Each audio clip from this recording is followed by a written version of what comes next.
টানা ভারী বর্ষণে লক্ষ্মীপুরের ৫টি উপজেলায় লাখো মানুষ পানিবন্দী হয়ে মানবেতর জীবনযাপন করছে।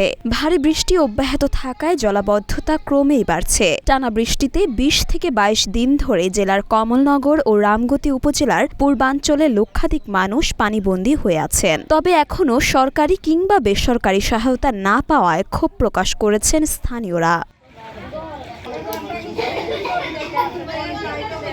সকাল থেকে সদর উপজেলার ভবানীগঞ্জ, চরঠিকা গ্রাম, রামগতি উপজেলার চরবাদাম ও চরপোড়া গাছা ইউনিয়ন ঘুরে দেখা যায় পানিবন্দী বাসিন্দাদের দুর্দশার চিত্র। রান্নাঘরে পানি ঢুকে যাওয়ায় তারা রান্না করতে পারছেন না। ভেসে গেছে পুকুরের সব মাছ। এখন আমাদের এখানে গণকবর টবর সব পানি নিচে ডুবে রয়েছে এবং মানুষের বাড়িঘর দুয়ার সব ডুবে রয়েছে। মানুষের ঘরে দুয়ারে হাঁফাঁদা রয়েছে, বুঝছেন? মানুষ খুব কষ্টের মধ্যে আছে। এখন আমরা প্রতি বছর এইভাবে ভোগান্তিতে ভুগতে হয়, বুঝছেন?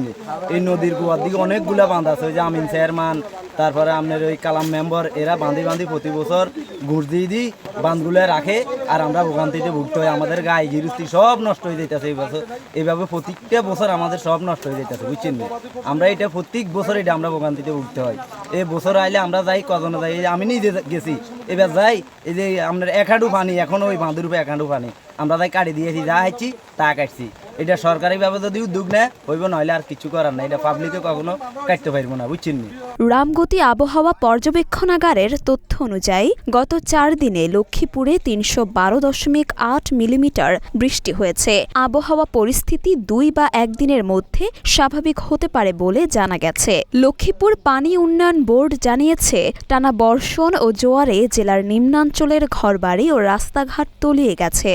এতে কয়েক হাজার পুকুরের মাছ ও শত শত হেক্টর জমির ফসল নষ্ট হয়েছে। জেলা কৃষি সম্প্রসারণ বিভাগের তথ্য অনুযায়ী বন্যায় আমন ধানের বীজতলা, আউশ ধান ও সবজি ক্ষতিগ্রস্ত হয়েছে।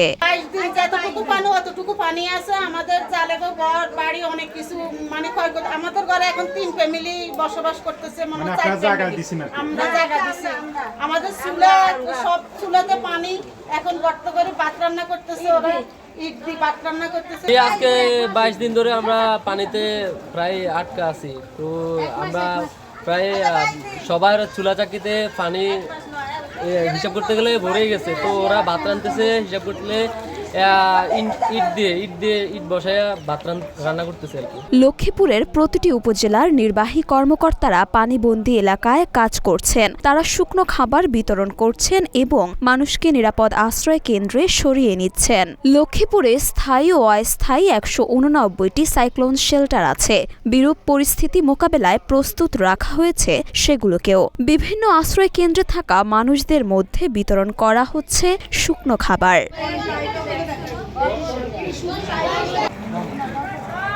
মরিয়ম মিম, ঢাকা পোস্ট।